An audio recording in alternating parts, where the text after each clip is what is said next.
Esta historia se desarrolla en el año de 1950 en Argentina, el año cuando el presidente Juan Domingo Perón hace su primer acto de presencia. En este capítulo, el Ministerio de Transporte de la Nación abre nuevas y abundantes obras de infraestructura en el país, entre ellas la construcción del ferrocarril industrial Eva Perón. Este nuevo y maravilloso proyecto se construirá un tendido que unirá dos puertos importantes en Argentina, el puerto de Río Gallegos frente al mar argentino con el yacimiento carbonífero de Río Turbio, pegado a la cordillera de los Andes. En 1950, el buque de la Armada Nacional llamado María Aguirre llega al sur con materiales y la mayoría del personal para desarrollar este proyecto ferroviario. 3 meses después se une al equipo de trabajo Lucio Salvatore, quien fungió como administrador de esta extraordinaria obra.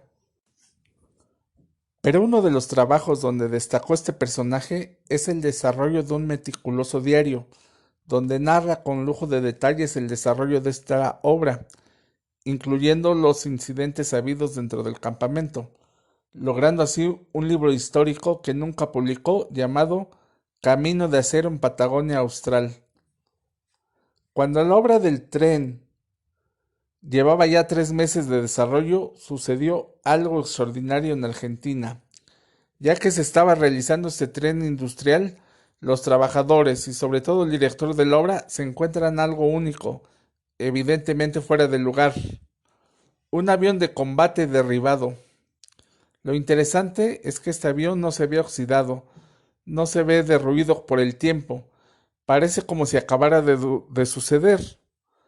Buscaron si había algo de la tripulación y no encontraron a nadie, y seguramente pensaron que pues había sido ayudado por algunos lugareños. Lo interesante es que se tomó en cuenta este hallazgo y fue reportado con todo lujo de detalles y sobre todo algo muy importante, algo que tienen que tomar en cuenta. Se tomaron fotografías, imágenes de diferentes partes de su fuselaje, incluyendo su matrícula. De acuerdo con su diario, Salvatore narra que después de 3 meses de arduo trabajo en ir extendiendo las vías en el avance, llegó a un lugar donde se encontraron los restos de un avión militar que se había estrellado. Las condiciones de su estructura metálica aún no habían sido dañadas, por lo que dedujeron que no llevaba más de un mes de haberse estrellado. Si hubiera estado más tiempo, los lugareños o caminantes excursionistas ya habían dado señales de los restos, pero no se hallaron en los alrededores a ninguna persona de la tripulación, por lo que se asumió que seguramente fueron auxiliados por gente de la zona. Cuando Salvatore regresa al campamento, ponen antecedentes del hallazgo al director del proyecto, y como consecuencia, el 1 de mayo, el día del trabajo, Salvatore y su jefe parten a Villavista con la finalidad de documentar el hallazgo. Al llegar toman toda una serie de fotografías y además toman diferentes paneles del aparato donde puede leerse con claridad la matrícula del avión.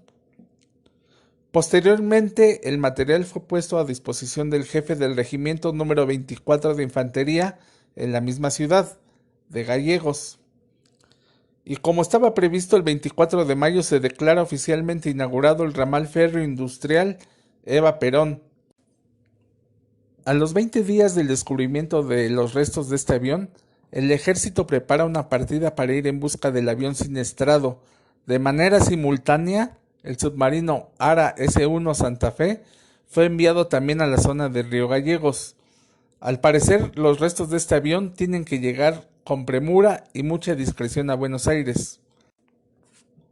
Después de que Salvatore pone al tanto el lugar donde se encontró el avión, los militares argentinos les llamó mucho la atención, por lo que fue necesario organizar una salida campal con 30 soldados y vehículos especializados para ir en búsqueda del lugar y levantar los restos que estaban fotografiados por Salvatore. Pero se estaban manejando con mucha discreción y no se entendía el por qué. Al amanecer del 28 de mayo, media docena de camiones con 30 soldados cada uno parten de las instalaciones del Regimiento 24. Además se unen dos oficiales de la Fuerza Aérea llegados especialmente para integrarse. A las 11 de la mañana el grupo llega al sitio del accidente. Contra todo pronóstico, las condiciones climáticas empeoran rápidamente, por lo que una vez organizado el personal comienza las tareas de desguace y carga. Los primeros copos de nieve se hacen sentir sobre la región de Bellavista. Mientras tanto, y al mismo tiempo en Río Gallegos, la tormenta se intensifica y se manifiesta con copiosos aguaceros. Cuando la columna emprende el regreso, la nevada se intensifica de manera extraordinaria. Ante la intensidad de la tormenta se dificulta la comunicación entre la base y la caravana, siendo su última comunicación a la 1:52 de la tarde. La tormenta se intensifica y sorprende a la caravana, quien no tiene pertrechos y lo necesario para soportar el terreno abierto. Ante el peligro que se cierne sobre los soldados, el ejército recurre al ferrocarril Eva Perón para ir en su auxilio. El objetivo es hallar al convoy antes del anochecer, pero sucede algo que nadie imaginaba. Habiendo avanzado el ferrocarril unos kilómetros, la intensa tormenta resplandece la cimentación del terraplén y el descarrilamiento es inevitable. Con la línea destruida ya nada podía hacerse ese día por la tropa varada.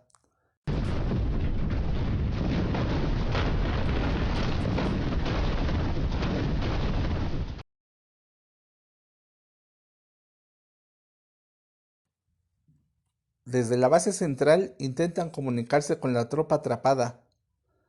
Aunque los operadores lo intentan toda la noche, quizá por los factores atmosféricos, solo se recibe el ruido blanco e interferencia. Al amanecer del día siguiente, una patrulla parte en busca de la caravana. Aunque la tormenta ha menguado, aún no se ha podido restablecer la comunicación con los soldados. Ya a mitad del camino se empeora el estado del terreno. Con mucho esfuerzo, el equipo de rescate se acerca a la última posición informada por la misma caravana. Cerca del mediodía llegan al lugar, pero para su sorpresa no encuentran ni siquiera los rastros de la caravana ni ninguna huella de cualquier soldado. Considerando que pudo haber un error en la ubicación dada por los soldados, los rescatistas peinan toda la región hasta donde le permitieron sus recursos. Ya caída la noche y sin novedades sobre la ubicación de los soldados, ahora ya eran considerados perdidos. Gran sorpresa resultó para el ejército y para el país que no encontraron a los soldados. ¿Cómo es posible que 30 soldados y sus vehículos adaptados no dejen huella alguna? No había una explicación. Temían si había una invasión incluso en Argentina. Por eso tomaron las cosas con reserva. Recuerden que en Argentina había tenido problemas con Inglaterra. Y bueno, ante esto, pues tomaron sus medidas y muchas precauciones. Sin embargo, simple y sencillamente no encontraron a los soldados, ni a los vehículos, ni huella alguna. De inmediato el ejército organiza la búsqueda sistemática de los soldados desaparecidos, destinado para ello todos los recursos del regimiento. Todo se va transformando en una enorme preocupación y también en una enorme sorpresa, ya que transcurre una semana completa sin tener ni un solo resultado sobre la ubicación de los soldados. Cuando la información se vuelve pública, son muchos los voluntarios que se incorporan en la búsqueda de los soldados desaparecidos. Un bimotor Beech Cloud de la Estación Aeronaval en Río Gallegos recibe autorización para realizar su invaluable apoyo. Durante un mes completo son barridos cientos de hectáreas aldeanas al ferrocarril. Se consultó a jornaleros rurales y propietarios de ranchos y jornaleros, y ninguno de ellos fueron capaces de dar un solo dato de los soldados desaparecidos. Entre la desesperación y la tristeza de no tener un solo dato de los desaparecidos, el 30 de junio del año de 1951 se suspende de manera oficial la búsqueda de la caravana militar perdida. Pero ¿realmente qué fue lo que pasó con la caravana? ¿Cómo es posible que 30 soldados, perfectamente preparados para sobrevivir en condiciones tremendamente hostiles, desaparecen sin dejar una sola huella? ¿Realmente tiene que ver algo el paralelo 50 Sur para generar esos sucesos tan extraordinarios? pero lo que sí sabemos es que no es el único caso de desaparición extraordinaria en este paralelo. Simple y sencillamente, al final no se encontró a los soldados ni los vehículos ni ninguna huella. Y algo muy importante, los restos del avión. Por lo tanto, este caso queda registrado como un caso misterioso y extraordinario, que no hay explicación hasta el momento. Pero las conjeturas que vinieron después asombraron a todo el mundo.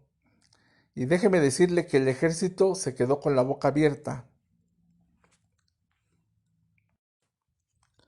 Ahora veremos otro caso que sucedió años después. Este caso se le conoce como Pucará. Ponga mucha atención porque se relaciona con lo anterior.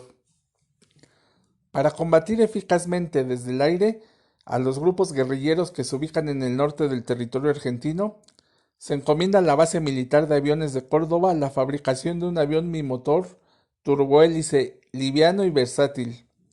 En septiembre del mismo año da inicio una construcción de este prototipo.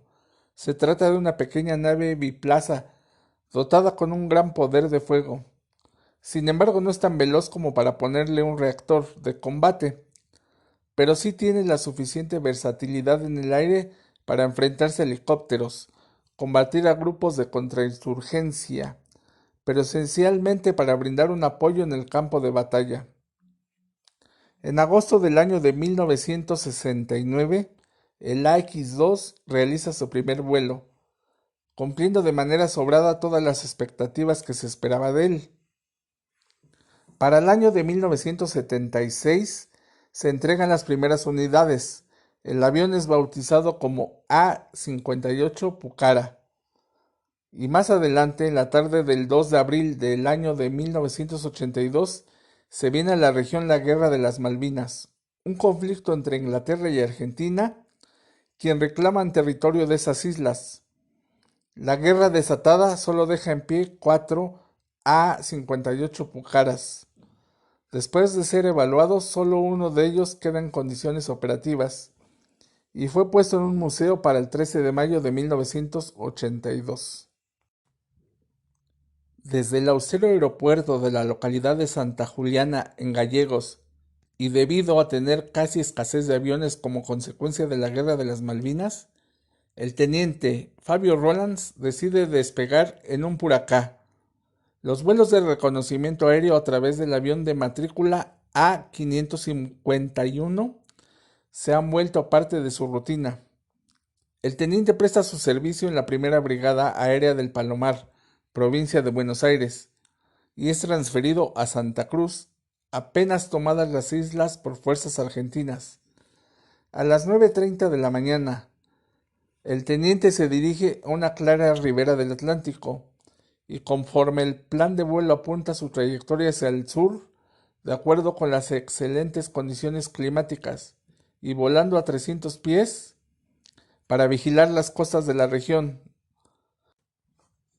Ya se tenía conocimiento de alguna infiltración a territorio nacional por enemigos no identificados, al norte de Santa Cruz. La costa de la Patagonia Austral es extensa y desértica hasta la desembocadura del río Santa Cruz, a 100 kilómetros de San Julián. El patrullaje se realiza sin novedad, solo los barcos pesqueros y petroleros a la distancia. Imagínese este piloto haciendo su inspección cuando de repente a mano derecha ve hacia el fondo y ve que al ras de las olas estaba un punto luminoso blanco. Lo reporta la torre de control. La torre de control da la indicación de que lo siga. Él pretende bajar, pero simultáneamente el objeto también sube y se empareja al lado de él. Él lo tiene a 2 o 3 metros de distancia de la cabina. El asombro del piloto no tiene límite.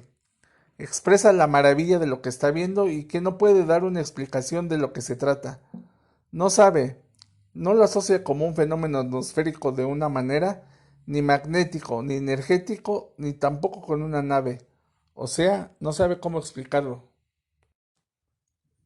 De repente hay cambios en la trayectoria de este objeto. De pronto algo alerta de sobremanera al teniente. Abajo, acercándose perpendicularmente al litoral, un minúsculo punto de luz vuela sobre las olas. Consultando con los operadores aéreos, no llegan a detectarlo. Su reducido volumen y baja altitud lo hacen invisible a los radares. Al enterarse la torre de control, autoriza al piloto a acercarse al objeto desconocido. De manera sorpresiva y sincronizada, este objeto altera su trayectoria y se eleva para ponerse a la par con el avión militar. El pensar de momento que pudiera ser un objeto ofensivo lo descarta de manera inmediata, ya que al tenerlo solo a unos metros de distancia, aprecia que se trata de un objeto luminoso con cualidades extraordinarias. Tras unos minutos a la expectativa, el insólito objeto luminoso comienza a ganar la altura, pero el avión Pucará lo sigue y no le pierde el rastro. Súbitamente, como midiendo las actitudes de su perseguidor, el intruso estabiliza su altitud a los 3000 pies. La situación prevaleció sin cambio un tiempo. Era evidente que ese objeto no era producto de ningún fenómeno magnético. Al fin, demostrando una imposible capacidad de maniobra hacia la cola del avión, se dirige hacia tierra firme. Con la autorización del centro de control, la persecución continuará sobre el continente. A partir del cambio de curso y sin causa justificada, la comunicación con el A-551 se torna cada vez más difícil. De pronto la voz del piloto llega a Julián de forma de frases ininteligibles y además distorsionadas. Durante unos minutos se intenta sin éxito recuperar la comunicación. Entretanto, el eco del biplaza desaparece del eco del radar. Supusieron los operadores que es posible que el avión se mueva por debajo del rango de detección. Por fin el enlace de comunicación se restablece de manera muy precaria, y aunque es pobre la calidad de la transmisión, basta para recibir una pequeña parte, siempre hacia el sudoeste. La persistencia del piloto en seguir y desenmascarar el objeto ahora lo sigue a unos metros de distancia del suelo. Después de unos instantes, la comunicación con el piloto de la torre de control se pierde absolutamente. Sin comunicaciones y no habiendo retornado a la base dentro de un plazo razonable, el A-551 es declarado en emergencia. A primeras horas de la tarde, de acuerdo con su última ubicación, el A-551 se hallaba a tan solo 130 kilómetros de Río Gallegos. Por su desaparición repentina se alistaron dos helicópteros Bell. Intentarán ubicar al piloto y su avión antes de las 18 horas, hora prevista para el ocultamiento del sol, porque se cuenta con la información precisa dónde iniciar la búsqueda y la capacidad de combustible para los helicópteros hace limitar el alcance de cobertura, ya que se estima que la nave podría estar en un radio de 1000 kilómetros.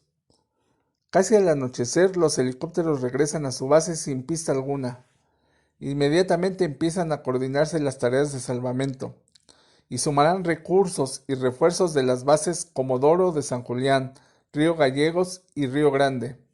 Y debido a la naturaleza del rescate, gran parte de esa labor cae en el escuadrón Ave Fénix. También se sumaron grupos de naves de particulares, pero coordinadas por la Fuerza Aérea. De manera sistemática se busca por mar y tierra sin tener éxito. Los días pasan y pasan en busca del piloto perdido sin tener un logro. Miles y miles de kilómetros cuadrados son cubiertos con todos los dispositivos de rescate. No hay rastros del avión sobre el continente y tampoco lo hay sobre el mar. El 14 de junio de 1982 finaliza la Guerra de las Malvinas y simultáneamente 4 semanas después se suspende todo tipo de búsqueda del teniente y pasa a ser oficialmente como desaparecido y dado de baja del ejército. El gran misterio del caso no solamente la desaparición de los soldados, la desaparición precisamente del avión con el piloto, sino que este avión A-551 hay fotografías de sus restos 30 años atrás, o sea, tomadas por Salvatore, precisamente cuando se construía el tren, en el año de 1951. Las imágenes que está viendo son originales y son de archivo. Aquí además se comprueba cómo sí puede haber movimientos de objetos y personas a través del tiempo. Sin duda alguna no lo entendemos. Eso es otra cosa. Si no sabemos explicar el procedimiento, es otra más. Pero la naturaleza y los hechos nos dejan ver con perfecta claridad que hay hechos que sí se mueven a través del tiempo. Pero ante este misterio, sumaremos otro más. ¿Cómo es posible que en el año de 1951 se recuperaran partes del avión A551 cuando en su época no existía ese tipo de avión? ¿Cómo puede existir lo que aún no se fabrica? ¿Será entonces que al parecer el avión, en el momento de estar siguiendo el objeto volador, se abrió de alguna manera una puerta dimensional y lo llevó 30 años atrás? Todas las imágenes que usted está viendo en esta cápsula son originales y sin cambio alguno. Se han exhibido sin alterar y en una de ellas usted puede ver la fotografía real de 1951, mostrando la matrícula del avión que se perdió en el año de 1982. Simple y sencillamente extraordinario. Y como siempre, usted tiene su mejor opinión.